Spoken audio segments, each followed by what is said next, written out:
Bonjour tout le monde, soyez les bienvenus au programme Reboot. Aujourd'hui, je fais cette vidéo qui est tout au plus encore la suite sur la pensée positive. Donc, je vais proposer un peu une méthode pour pouvoir avoir des pensées, pour pouvoir avoir aussi, garder toujours positivement son objectif. Donc, aujourd'hui, je pense qu'on va s'atteler un peu sur la confiance en soi.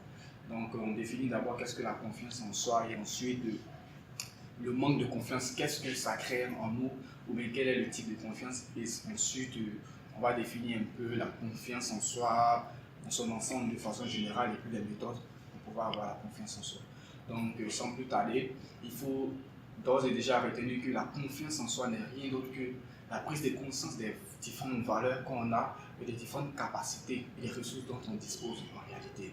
Donc, aujourd'hui, notre monde est miné plus ou moins par les personnes qui manquent beaucoup de confiance. En fait, les gens ont tendance à confondre la confiance en soi et aussi l'agressivité. Parce qu'aujourd'hui, quelqu'un peut être dans notre, je peux dire, dans notre monde d'aujourd'hui, bien dans notre société en griffe d'aujourd'hui, la plupart des gens sont vraiment agressifs. Lorsqu'ils voient qu'ils sont au boulot, le manque de confiance fait qu'ils sont tout le temps en train de se comparer aux autres, de pouvoir essayer de montrer aux autres leurs valeurs en fait. Parce qu'ils manquent de confiance. Celui qui a une bonne confiance, une confiance saine en lui-même, n'a pas besoin de prouver aux autres, il n'a pas besoin de se prouver en réalité. Donc, vous voyez, aujourd'hui, le manque de confiance crée plein de petits problèmes et qui font qu'à la longue, vous créez un fossé vraiment qui vous devient de plus en plus difficile de pouvoir surmonter en fait. Donc, lorsque vous avez le manque de confiance, vous êtes d'ores et déjà, je peux dire, vous êtes restreint un peu dans votre vie parce que vous hésitez à entreprendre,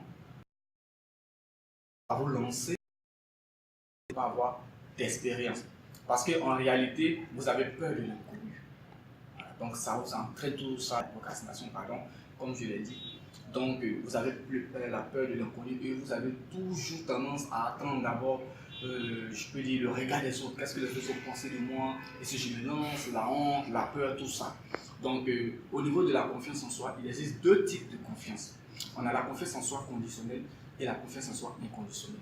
Quand on parle de confiance en soi conditionnelle, il faut juste retenir que c'est une confiance qu'on acquiert par la répétition de l'action. Donc si nous prenons par exemple un footballeur qui, la première fois qu'il arrive sur un terrain de football avec le monde, tout ça, il est stressé en fait. Mais au fur et à mesure qu'il commence à s'entraîner, il commence à jouer au football, il commence à s'habituer à la foule, il commence à avoir une confiance en soi. Donc ça fait qu'il peut maintenant effectuer des actions d'un grand joueur comme peut-être Drogba ou bien Office, tout ça. Si il est devant les poteaux, qu'il effectue une action, qu'il rate, automatiquement, qu'est-ce qu'on se dit? Oh, s'il avait réussi, ça serait un chef-d'œuvre. On ne règle pas toujours l'aspect négatif. Par contre, celui qui n'a pas confiance en lui passe son temps à regarder seulement l'aspect négatif de ses actions. Il ne regarde même pas la positivité. Donc, il y a ce type de confiance, la confiance conditionnelle. Ensuite, il y a la confiance inconditionnelle. C'est une confiance en fait qui s'acquiert juste à travers nous-mêmes. Je peux dire c'est un peu naturel, mais on stimule en réalité. Donc, comment est-ce que ça se passe? Il faut d'abord s'accepter. Il faut éviter de culpabiliser sur un certain nombre de choses, tout ça. Et ensuite, il faut cultiver sa gloire. Vous avez fait quelque chose forcément dans votre vie, vous avez fait des trucs où certaines personnes ont pensé que vous n'allez jamais y arriver, que vous n'allez jamais réussir à pouvoir le faire. Mais vous êtes démarqué, vous êtes venu aujourd'hui.